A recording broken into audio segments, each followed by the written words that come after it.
Hi, today we are going to discuss point of view. Point of view in literature refers to the perspective from which a story is narrated. The lens from which we are approaching or reading the text actually significantly shapes or molds the way we understand the story or the extent to which we empathize or sympathize with a particular character. So the first type is called the first person point of view. The narrator is a character within the story, using I to recount events and share the thoughts and feelings. So, for example, I walked along the path, feeling the warmth of the sun on my face. A lot of famous novels use the first person point of view.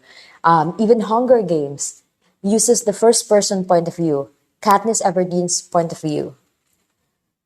So, if a text is using first person point of view, two things I want you to remember. The experience is highly personal and subjective.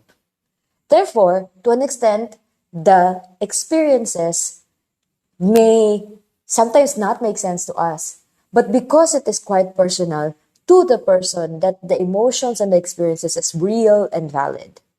So it is subjective and personal. However, because it is subjective, it is also biased. Remember that the narrator is only seeing one perspective, the perspective of that narrator.